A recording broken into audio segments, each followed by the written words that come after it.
kind of one of those, it could be anybody. Do you know what I mean? But that guy's like, he's just someone who's a poet but gets lost and then finds redemption as he gets older. I love this. Catch a boat to England, baby, maybe to Spain, wherever I have gone. I'll tell you an experience, Betty, that was amazing. I was at a friend of mine's funeral in Ohio, and I was at a restaurant with her sister afterwards, and the waitress was just like, oh my gosh, we're so excited for you to be here. And I'm thinking, I don't know what excited what you're talking about. And then she's like, well, the owner of the restaurant really would like to talk to you. And I'm like, okay.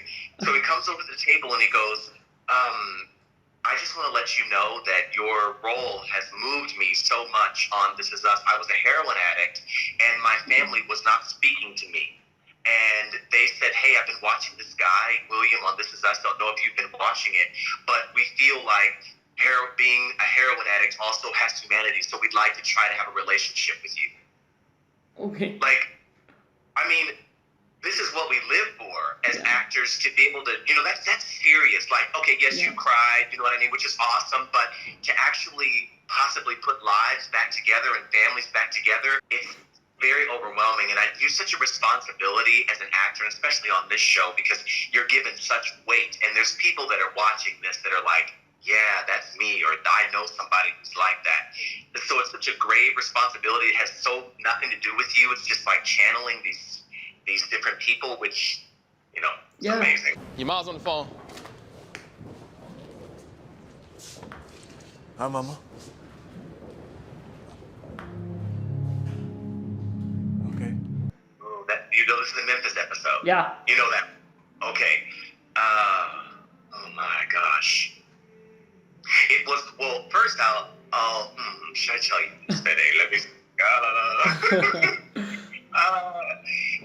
the song is beautiful, like you said, and it we filmed that in Memphis. That wasn't filmed in that actual in that bar scene was filmed in LA, but the rest of it was filmed in Memphis. So we got to work with local people from Memphis, which was very powerful. It's almost like if you believe that you are someone, which I totally believe. When I'm William, I really am William. So when I went to Memphis, it was like I immediately fell right into character, because it's just a whole different way of life there.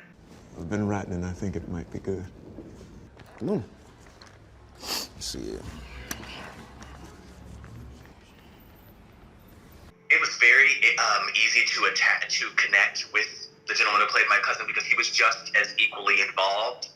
And you think about someone who's, keeps writing all these songs and there's never a hit, and finally, your cousin's like, I think this is the one, and we run over to the piano. Like, all this, it's a real adrenaline when this is being filmed. Like, it's happening. Give me a G.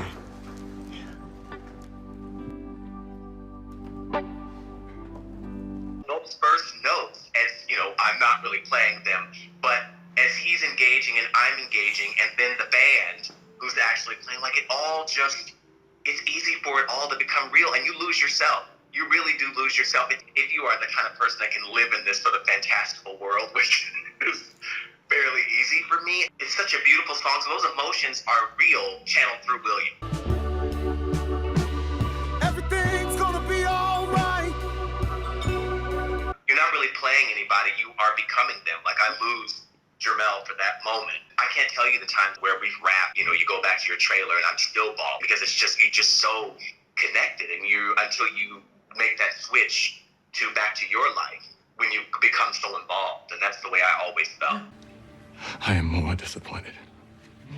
I am the most disappointed man you've ever met in your whole damn life. One in particular that was really intense for me, I'm not sure if it's the Most Disappointed Man episode. I realized I would be someone's brother's uncle, someone's dad. I remember that day on set when we got there, I didn't speak to anyone. I mean, it was complete shutdown until I walked on set that day to deliver this soliloquy. And, 1 in every 3 black men in America go to prison. So that was a huge emotional episode for me, to be sure that I gave credibility to the people that are behind bars, whether guilty and or not. I want you to look at this too tired, too old, too fat face.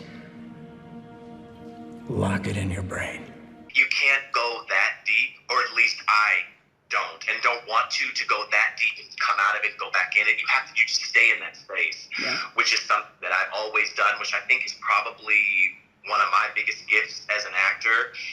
That's just someplace, like once it's on, I can't turn it off. Even after the camera stops, I'm like, Jermel, come back. Wherever I have gone, wherever I've been and gone, wherever I have gone, the blues.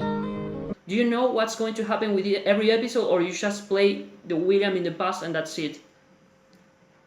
You do know, because you see the script.